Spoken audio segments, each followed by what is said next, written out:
Welcome to city college of science and commerce Multan. میں آپ کی ٹیچر مبینہ اسلامیات الیکٹیو سبجیکٹ کے ساتھ بک نمبر 2 لیکچر نمبر 1 عنوان ہے حدیث۔ آج ہماری پہلی حدیث ہے۔ بیٹا اپنی بکس کھول لیں اور اس کے اندر پیج نمبر 1 پہ ہماری پہلی حدیث ہے۔ متن ہے ان سے عبداللہ سے بن بیٹا عمر انا کے راجلن ایک آدمی سآلا اس نے پوچھا رسول اللہ صلی اللہ علیہ وآلہ وسلم سے ایو کون سا اسلام خیرن بہتر ہے، قالا کہا تطعیما تو کھلائے، الطعام کھانا، وا تقریو اور تو کہے، السلام سلام، علی اوپر، من جسے عرفتا تو پہچانے، وا اور من جسے لم نہ تعرف تو جانتا ہو۔ متفق علیہ، بخاری اور مسلم نے اسے روایت کیا ہے۔ ترجمہ ہے، حضرت عبداللہ بن عمر رضی اللہ تعالیٰ عنہ سے روایت ہے کہ ایک شخص نے رسول اللہ صلی اللہ علیہ وسلم سے پوچھا کہ اسلام کا کون سا عمل بہتر ہے۔ آپ صلی اللہ علیہ وسلم نے فرمایا کہ تو کھانا کھلائے اور سلام کہے جسے تو جانتا ہے اور جسے تو نہیں جانتا۔ اس حدیث کو بخاری اور مسلم نے روایت کیا ہے۔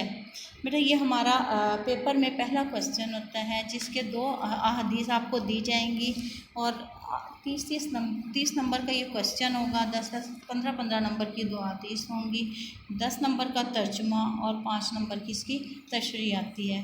اس حدیث کی تشریح ہے، اسلام خیر خواہی اور خدمت خلق کا دین ہے۔ اس حدیث میں خدمت خلق کے طور پر بھوکے کو کھانا کھلانے اور خیر خواہی کے طور پر واقف اور نا واقف کو سلام کرنے کی تلقین کی گئی ہے۔ اہل ایمان کی خوبی یہ ہے کہ وہ اللہ تعالیٰ کی محبت کے باعث اس کی حاجت مند مخلوق کی ضرورتوں کو اپنی ضرورتوں پر فوقیت دیتے ہیں۔ قرآن مجید میں ارشاد ہوتا ہے وَيُطْعِمُونَ الطَّعَامَ عَلَىٰ حُبِّهِ مِسْكِينًا وَيَتِيمًا وَأَسِيرًا، اور وہ اس کی محبت کے باعث مسکینوں، یتیموں اور قیدیوں کو کھانا کھلاتے ہیں۔ حدیث میں ایمان اور کھانا کھلانے کو لازم و ملزوم قرار دیا گیا ہے۔ نبی پاک صلی اللہ علیہ وسلم نے فرمایا وہ شخص کامل مومن نہیں جو خود تو پیٹ بھر کر کھانا کھائے اور اس کا پڑوسی بھوکا رہے۔ حدیث میں تنگ دستی اور فقر ہے کہ تنگ دستی اور فقر کفر تک پہنچانے والی شے ہے۔ کھانا بنیادی انسانی ضرورت ہے، اس کو پورا نہ کیا جائے تو نہ ایمان باقی رہتا ہے نہ اسلام۔ کھانا کھلانا، غریبوں تنگ دستوں کی مدد کرنا گویا غریبوں کے ایمان کو محفوظ کرنا ہے۔ قرآن سنت میں غریبوں، مسکینوں، یتیموں کو کھانا کھلانے کی بار بار تاکید کی گئی ہے، اور جو لوگ یتیموں اور مسکینوں اور ضرورت مندوں کو کھانا نہیں کھلاتے اس کا سبب مال کی محبت اور بخل ہے جس سے بچنے کی تلقین کی گئی ہے۔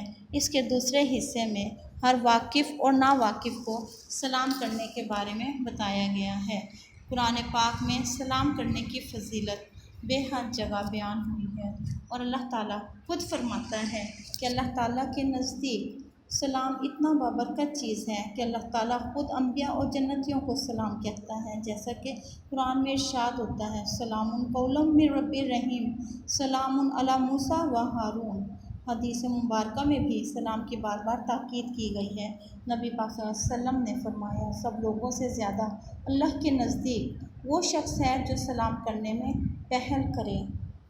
مزید فرمایا سلام پھیلاؤ تاکہ تم سربلند ہو جاؤ۔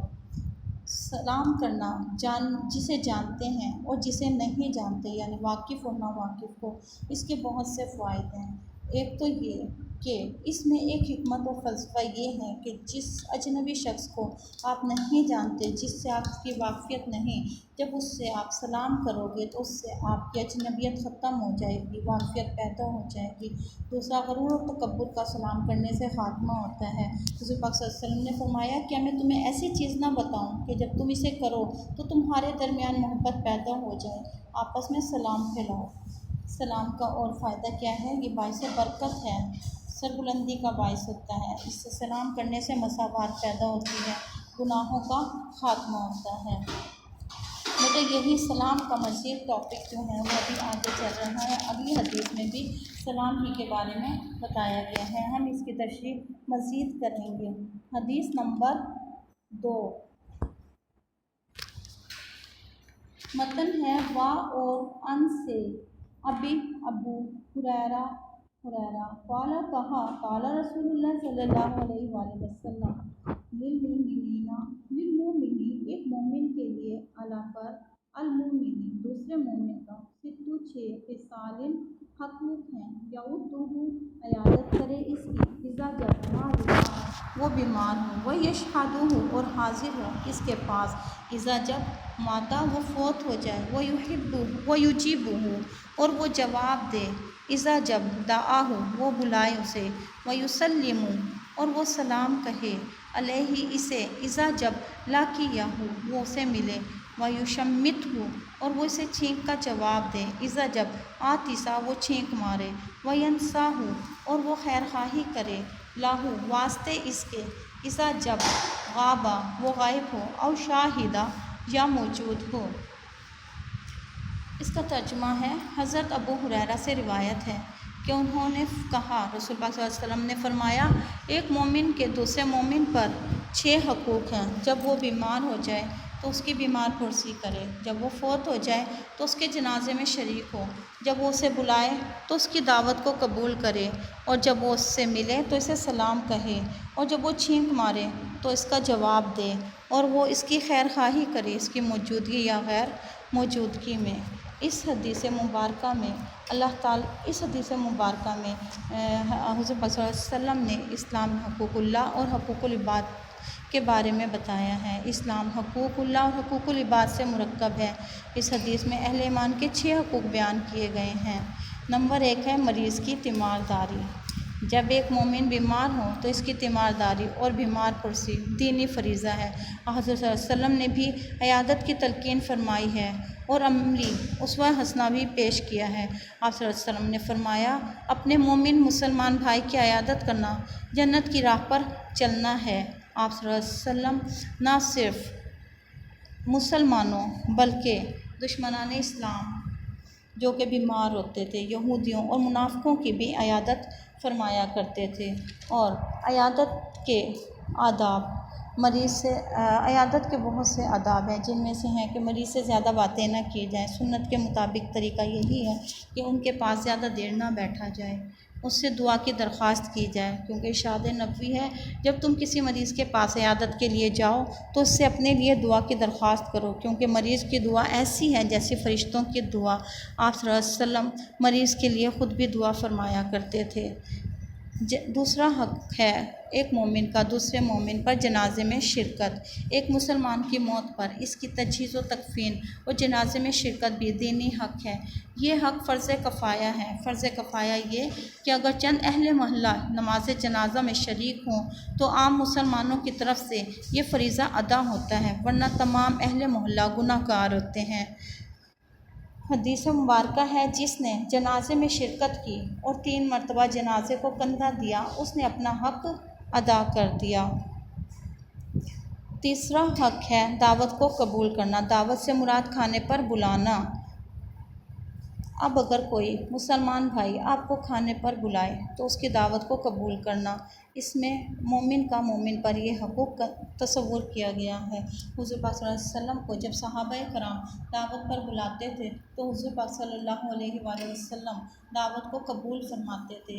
ہاں، ایسی محفلیں، ایسی دعوتیں جو شرعن خلاف ہوں، شریعت کے خلاف ہوں، اس میں جانا ممنوع ہے، اس کا آپ انکار کر سکتے ہیں۔ ایک مومن کا دوسرے مومن پر جو حق ہے وہ چوتھا حق ہے سلام کرنا۔ بیٹا سلام کے بارے میں ڈیٹیل میں پچھلی حدیث میں پڑھ چکے ہیں، اور اگلی حدیث میں بھی اس کا آئے گا۔ تشمیت کسے کہتے ہیں؟ جب کسی شخص کو چھینک آئے تو وہ الحمدللہ کہے، اور جو شخص پاس بیٹھا سن رہا ہے وہ یرحمہ اللہ کہے۔ یہ عمل شرعی اصطلاح میں تشمیت کہلاتا ہے۔ حضور پاک صلی اللہ علیہ وسلم نے فرمایا، جب تم میں سے کوئی الحمدللہ کہے تو ہر مسلمان پر جس نے اس کو سنا لازم ہو جاتا ہے کہ وہ اس کو یرحمہ اللہ کہے۔ دراصل چھینک جو ہے وہ اللہ تعالیٰ کی طرف سے ایک تحفہ ہوتی ہے۔ مثلاً یہ کہ انسان کی ناک میں غلیظ اور گندا مادہ جمع ہو جاتا ہے جو مرض کا باعث ہو سکتا ہے۔ چھینک سے یہ مادہ خارج ہوتا ہے جس سے دماغ کا بوجھ ہلکا ہو جاتا ہے، طبیعت کھل جاتی ہے اور انسان فرق محسوس کرتا ہے، جس پر اللہ کا شکر لازم ہے، کیونکہ اتباع کا کہنا ہے کہ اگر چھینک نہ آئے تو انسان کی موت واقع ہو جاتی ہے۔ چھٹا حق ہے مسلمان کی خیر خواہی۔ آخری حق ہر مسلمان کی خیر خواہی ہے، خواہ وہ موجود ہو یا غیر موجود۔ حضور پاک صلی اللہ علیہ وسلم کا فرمان ہے، یعنی تین خیر خواہی کا نام ہے، بس ہر مسلمان کا فرض ہے کہ دوسرے مسلمان سے خیر خواہانہ رویہ رکھے، پیار محبت سے پیش آئے، اس کے دکھ درد میں شریک ہو، اس کی فلاح و بہبود کے کام کرے۔ حضور پاک صلی اللہ علیہ وسلم نے فرمایا، تمام مخلوق کنبہ خدا ہے، اللہ کا سب سے زیادہ محبوب وہ آدمی ہے جو اس کے کنبے کے ساتھ سب سے زیادہ بھلائی اور خیر خواہی کرتا ہے۔ خیر خواہی کا مطلب یہاں یہ ہے، عدم موجودگی اور غیر موجودگی میں خیر خواہی کا مفہوم یہ ہے کہ اس کی غیبت اور تہمت سے بچا جائے، اس کے پیچھے سازشیں نہ کی جائیں، ہمیشہ اس کے حق میں کلمہ خیر کہا جائے۔ بیٹا ہماری حدیث نمبر 3 ہے،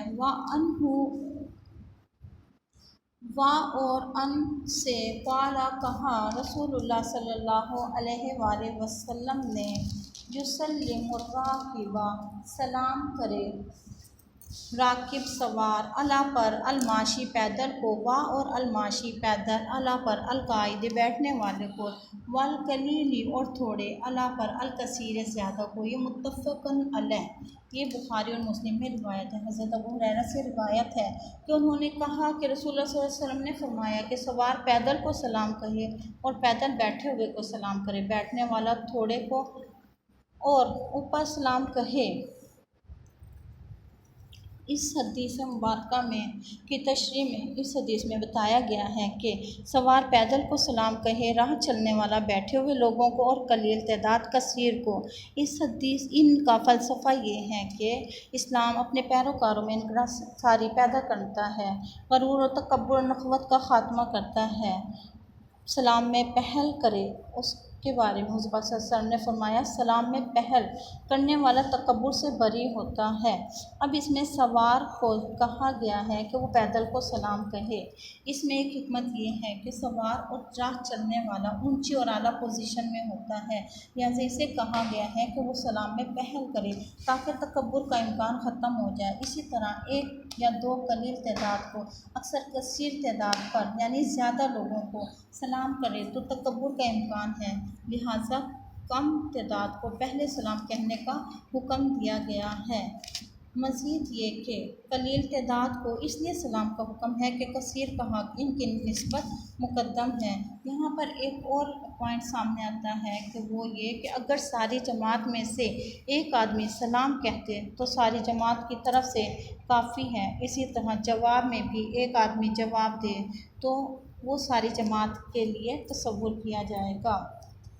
بیٹا ہماری جو چوتھی حدیث ہے اس کا متن بھی تقریباً یہی ہے۔ کیا اس میں ہے کہ وا اور ان سے کالا کہا، کال رسول اللہ صلی اللہ علیہ وسلم یسلم الصغیر سلام کرے چھوٹا، علی الکبیر علی پر الکبیر بڑے پر، وا اور المار گزرنے والا، علی القاعد بیٹھے ہوئے کو، والقلیلہ اور تھوڑے، علی اوپر، الکثیرہ زیادہ کو۔ رواہ البخاری، اسے روایت کیا بخاری نے۔ حضرت ابو ہریرہ سے روایت ہے کہ انہوں نے کہا رسول اللہ صلی اللہ علیہ وسلم نے فرمایا، چھوٹا بڑے کو سلام کرے اور گزرنے والا بیٹھے ہوئے کو سلام کرے اور تھوڑے لوگ زیادہ کو سلام کریں۔ اس حدیث کو امام بخاری نے روایت کیا ہے۔ اس حدیث میں جو بات کی گئی ہے، باقی تو پچھلے حدیث میں ہم نے ڈسکس کر لیا، اس میں چھوٹے کو بڑے کو سلام کرنے کے بارے میں بتایا گیا ہے۔ اس کے بارے میں یہ ہے کہ اسلام ہمیں بڑوں اور بزرگوں کا احترام سکھاتا ہے۔ اس کی ایک شکل چھوٹے کا بڑی عمر والے کو سلام کرنا ہے، لیکن تعلیم اور تربیت کے لیے اگر بڑے چھوٹوں کو سلام کہیں تو درست ہے، جیسا کہ حضور پاک صلی اللہ علیہ وسلم کے پاس حضور پاک صلی اللہ علیہ وسلم بچوں کے پاس سے گزرتے تو انہیں سلام کہتے۔ یہ حدیث اس سے پچھلی حدیث میں سلام کے آداب بیان کیے گئے ہیں، مثلا یہ کہ آپ صلی اللہ علیہ وسلم نے فرمایا سلام میں پہل کرنے کی فضیلت بیان کی ہے، اس لیے سلام کرنے میں پہل کرنی چاہیے۔ جب سلام کیا جائے تو مخاطب کے لیے واجب ہے کہ اس سے بہتر انداز میں جواب دے۔ سلام اخلاص اور سنت سمجھ کر کیا جائے۔ سوار پیدل چلنے والے کو سلام کہے، پیدل چلنے والا بیٹھے ہوئے کو، اور تھوڑے آدمی زیادہ آدمیوں کو، چھوٹے بڑوں کو سلام کریں۔ ہر واقف ناواقف کو سلام کرنا چاہیے۔ گھر میں داخل ہوتے وقت اور رخصت ہوتے وقت سلام کریں۔ گفتگو کا آغاز سلام سے کیا جائے۔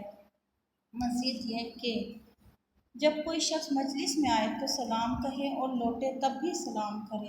غیر مسلم اگر السلام علیکم کہے تو جواب میں صرف وعلیکم السلام کہیں۔ بیٹا یہ 4 حدیثیں، ان کا متن تقریباً ایک جیسا اور ان تمام میں آداب سلام کے بارے میں بتایا گیا ہے۔ آج کا لیکچر ہمارا یہیں تک ختم ہوتا ہے۔ انشاءاللہ اگلے لیکچر میں ملاقات ہوگی۔ اللہ حافظ۔